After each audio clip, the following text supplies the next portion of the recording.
Hi everyone, in today's video we will be talking about the investment savings equilibrium. It is also known as your IS function or your IS curve. Now this is a very important video because you'll be using the IS curve in line with your LM function or LM curve. Okay, so the IS curve and the LM curve obviously will come together to form what we call the ISLM model, which is pretty much the core focus on macroeconomics. Okay, so this is a very important video. I would suggest that you take down as many notes as you can. So what is the IS curve? Well, basically the IS curve is a curve that shows all the equilibrium points in the goods market.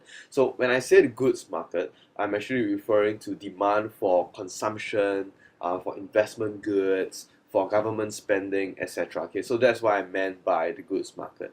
And this curve has got interest rates as the vertical axis, and it has got the income level as the horizontal axis.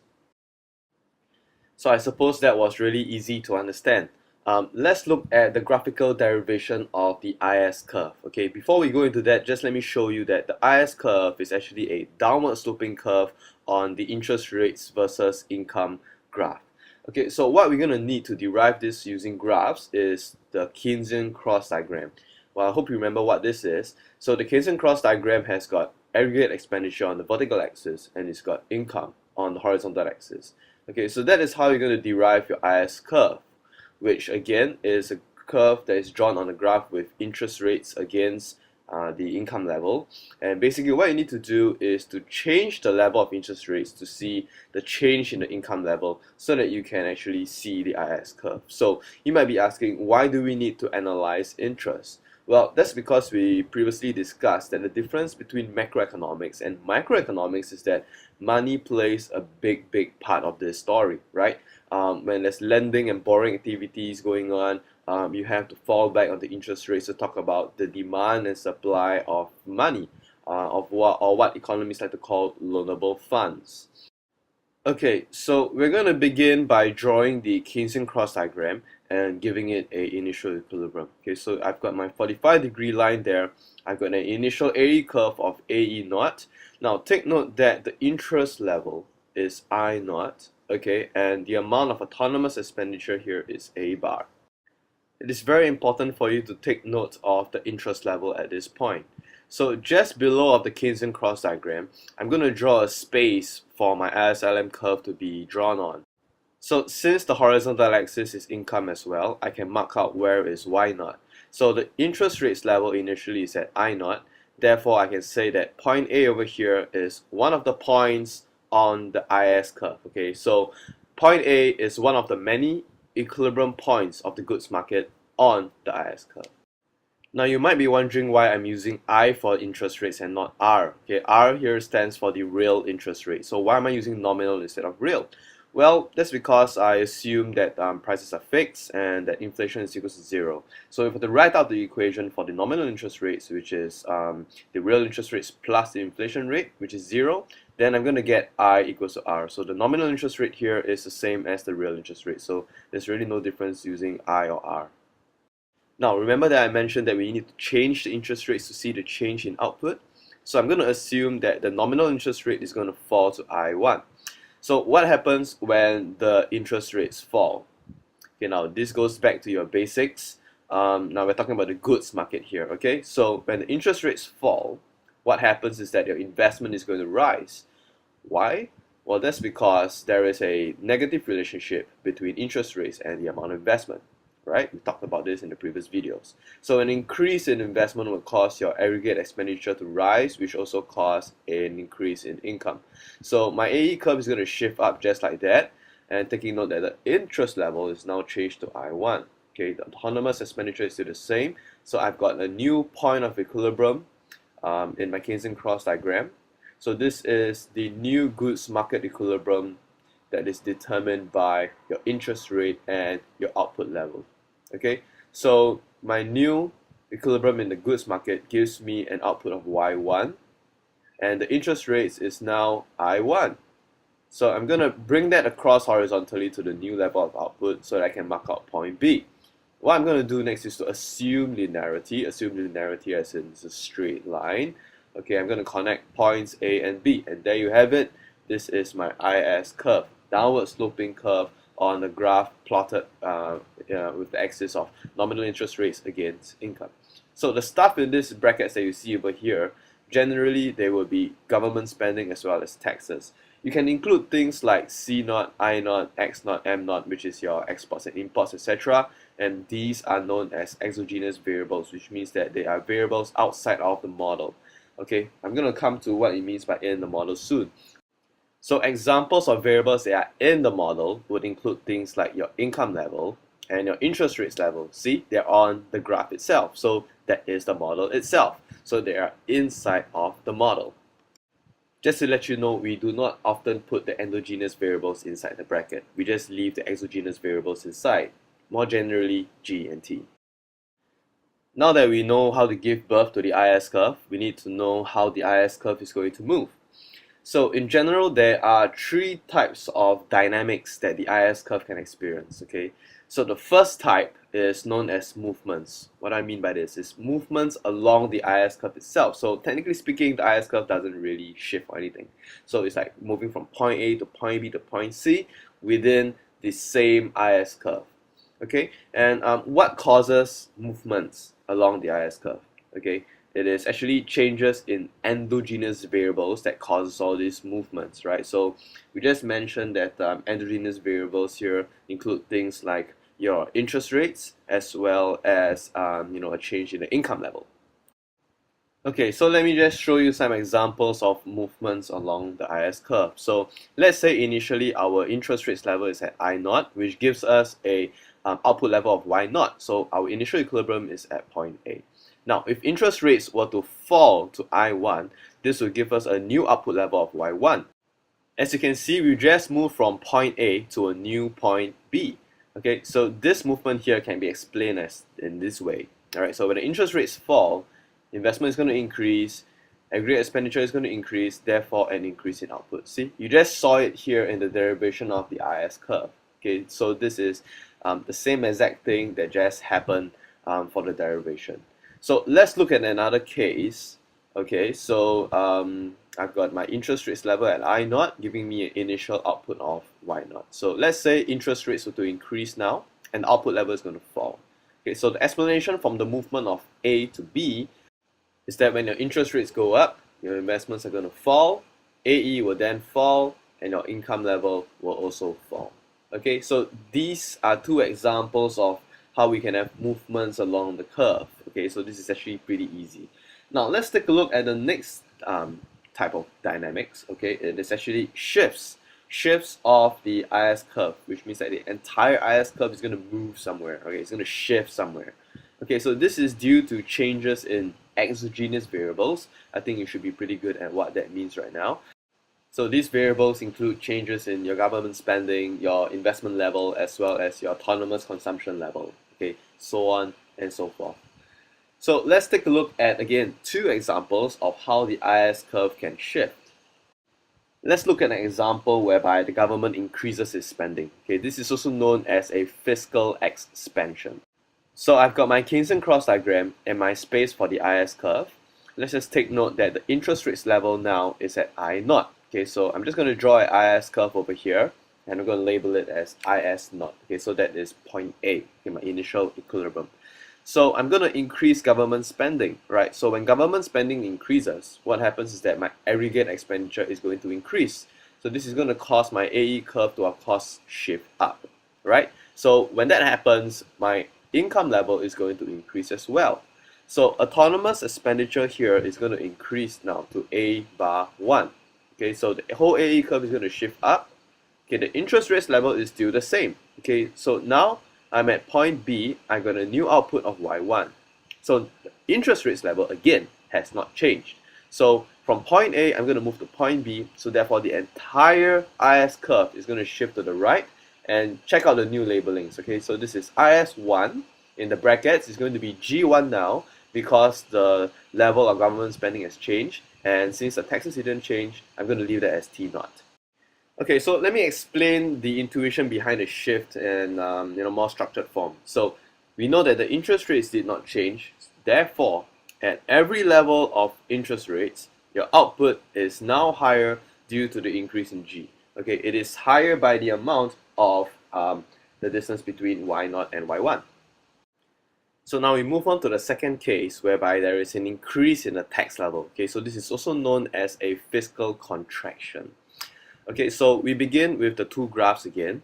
We have an initial IS curve here. So when the tax level is going to increase, this is going to cause a consumption level to decrease. Why?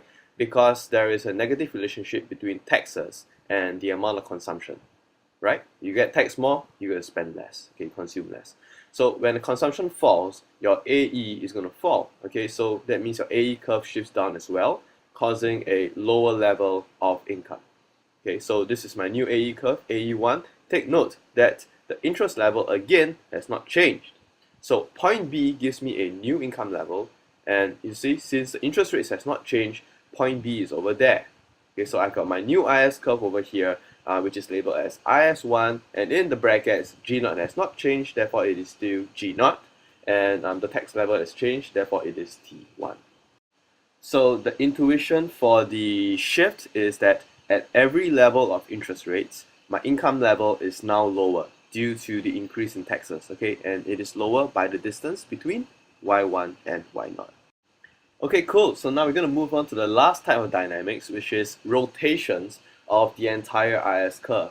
So why are there rotations? Well, the rotations happen when there are changes to the multiplier variables, okay? So multiplier variables here actually refers to variables like your C1, your proportional tax, etc., etc. So if you have watched the video on deriving the expenditure multiplier, you would actually know what I mean.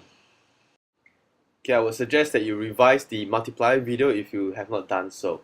Okay, so let's assume that in this economy, we have lump sum taxes. Okay, so in an economy where there's lump sum taxes, my multiplier is actually 1 over 1 minus C1.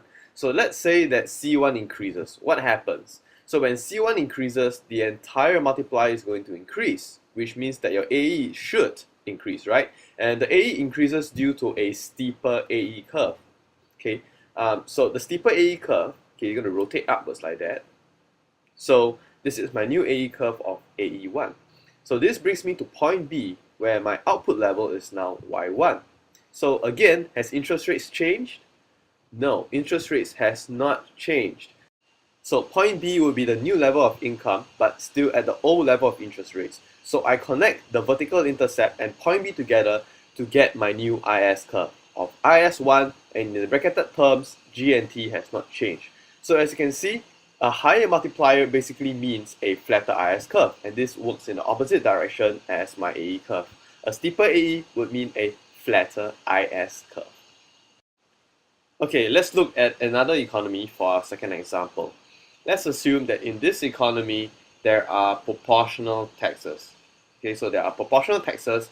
That makes the multiplier 1 over 1 minus C1 multiplied by 1 minus T. Okay, so let's assume that the proportional tax rate is going to increase. So what happens is that the entire multiplier is going to decrease, right? So the AE is going to decrease due to a flatter AE curve. Okay, the only way to reduce it is of course to have a flatter AE curve, which will give me a lower amount of income. Okay, so the interest rates is still at I0. In the Keynesian Cross Diagram, my new equilibrium point is over here at point B, and I have a lower level of output. So point B for the IS curve is over here, and again connecting the vertical intercept and point B is going to give me a new IS curve of IS1, which is steeper. So the conclusion is that when there's a reduction of the multiplier, you have a steeper IS curve. And again, this works in the opposite direction of the AE curve. A flatter AE basically means a steeper IS curve. Okay, cool. So now we move on to the second last branch of this mind map. We will be talking about the mathematical derivation of the IS curve. So you might be thinking, why do I need to mathematically derive a curve, right? Well, that's because you're actually trying to derive the IS curve equation. Okay, there's an equation for every line in the mathematics world, right? So this IS curve equation is actually a linear equation, and what that means is that it takes the form of y equals to mx plus c. So falling back on basic math, y here refers to the vertical axis variable, M here refers to the gradient of that particular curve or line, and X here refers to the horizontal axis variable, and C here refers to the vertical intercept. Basically, where does the curve cut through the vertical axis? So your IS curve is going to take the form that is very similar to that. So your interest rates is going to be the vertical axis variable. You're going to have a gradient. The output is the horizontal axis variable, and there's also going to be a vertical intercept of the IS curve. So why is this useful? Why is it useful for us to be able to derive this mathematically? That's because it's going to be easier for us to identify shifts and rotations. So shifts can be seen in the vertical intercept, and rotations can easily be seen in the gradient. Okay, so how do we derive the IS curve equation? Well, we can do it in 4 very simple steps, and the objective will be to achieve something that is similar to the y equals to mx plus c format. So the first step will be to write down the AE equation, which you should be already very good at. The second step will be to bring all the interest rates related items to the left side.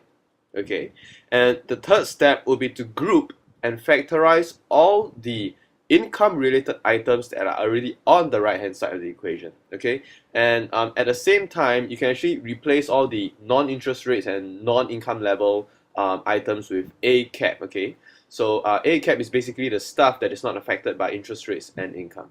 And fourth step, of course, is to make I the subject, and that is where you have your I equals to m times y plus c kind of a format. So let's assume that in this economy, the consumption function has got an interest rate component at the back, and it is negatively related to the consumption level, just like how interest rates is negatively related to the investment level. So we'll assume that the investment function and the government spending function remains pretty much simple. So let's begin with step 1, okay, which is something you should already be very good at. So just write out the AE equation as such. Okay, it's basically just putting all the chunks of stuff together. So that's the end of step 1. So step 2, I'm going to bring all the interest rates related items to the left hand side. Okay, so that's the end of step 2. Moving on to step 3, I'm going to factorize the interest rates out of C2 and I1 in anticipation of step 4. Okay, so it says to group and factorize all the Y items on the right. So I'm going to bring all the Y's to the right hand side. Don't forget about the plus Y on the left hand side that you see at the end of step 2. Okay, so I'm going to factorize Y now. Okay, so I'm going to get these things over here. Okay, so Y comes out of all the stuff, and I'm going to group all this C0, I0, and G0 into A cap. So that is the end of step 3. So the last step is to make I the subject. So I'm going to divide everybody by C2 plus I1. Okay, and I'm going to get this bunch of stuff. And notice that your IS curve is actually downward sloping, so I'm going to factorize -1 out of the stuff in front of Y. Okay, so this essentially is the IS curve equation. Okay, that is the end of step 4. So this negative sign over here is because the IS curve is downward sloping. Any downward sloping line has got a negative gradient, right? Okay, so you see interest rates here is your vertical axis, and this bunch of stuff in this purple box is the gradient. Y is my horizontal axis variable, and this purple circle stuff inside here are components of my vertical intercept. So I'm just going to focus on the gradient because shifts are pretty much easy to see. It's the rotations that sometimes can be a little bit complicated. So let's say that the proportional tax rate increases. So this causes the numerator to increase. Okay, so let me go through step by step on why the numerator increases. So look at the round brackets. A bigger t will give you a smaller 1 minus t. So if you take C1 and multiply that with something smaller, the whole thing becomes smaller, right? So you take 1 minus something that is smaller will give you something that is bigger. So therefore the numerator increases, which makes the gradient bigger. So when there's a bigger gradient, what you see is that you have a steeper IS curve. Okay, so if you don't believe me, let's go back to the dynamics of the IS curve. Okay, I think you can see it over here. This is the case whereby we assume the proportional tax rate increase. We eventually got a steeper IS curve. So you see this is relevant, it's consistent throughout the entire analysis. So let's say that C1 increases. So this causes a decrease in the numerator. An increase in C1 will cause all this stuff here to become bigger. So 1 minus a bigger number will give me a smaller number. So therefore the numerator falls. and the gradient falls. So when the gradient falls, you will have a flatter IS curve, okay, as you've seen in this example over here. Okay, so it is all consistent. All right, the increase in C1 gives me a flatter IS curve. And that's the end of the mathematical derivation portion, and we're going to move on to the last part of this mind map. Okay, we're going to take a look at what we call the capital formation equation. So what is the capital formation equation? Well, it looks like this. Investment, which is a function of interest rates, is equals to savings. Okay, so S here stands for savings, and it is a function of income plus taxes minus government spending minus net exports. Okay, so NX here refers to net exports, and it is a function of real interest rates. Okay, we'll talk about this in the chapter on open economy. So this level of savings over here refers to private savings. Okay, savings of households and firms. And T minus G here actually refers to the public savings, which is savings on the government's end, right? So since your taxes are your revenue and the government spending is your expenditure, whatever that is left remaining is your savings, right? So that's why it is savings of the public. When we talk about public, we are referring to the government, okay, since they are a public entity. So when you take your private savings and you add it to your public savings, what you get is your total national savings. So why does this make sense? Well, it makes sense because the investment that the country partakes in has to be funded by savings, right? You need to save money before you can invest, right? So talking about this part where there's negative net exports, we're going to go through that in the open economy chapter. So just imagine that this is not there at the moment. Okay, so investments have to be equals to savings, and that's why you actually call it the investment savings equilibrium, right? So how do I derive this capital formation equation over here? Well, you got to ask yourself, what can you use your income for? You can use it to consume, to pay your taxes, and to save, right? So Y is also equals to C plus I plus G plus X minus M. So I'm going to substitute that, and I notice that C is common, so I'm going to just cancel that. So I'm going to rearrange all these variables in this form. Okay, as you can see, it is slowly starting to look like the capital formation equation. And X minus M is also known as net exports. Okay, so this is how you derive this capital formation equation. It's very easy. Okay, so you're going to actually need this for the following chapters, and sometimes even in your exam questions, you're going to need this capital formation equation. So just remember how to derive it. Okay, cool. So that brings me to the end of the IS curve video. I want to thank you for starting with Quickenomics. Next up, we're going to be looking at the LM function, and we're going to see how we can combine the IS and the LM to give you your ISLM.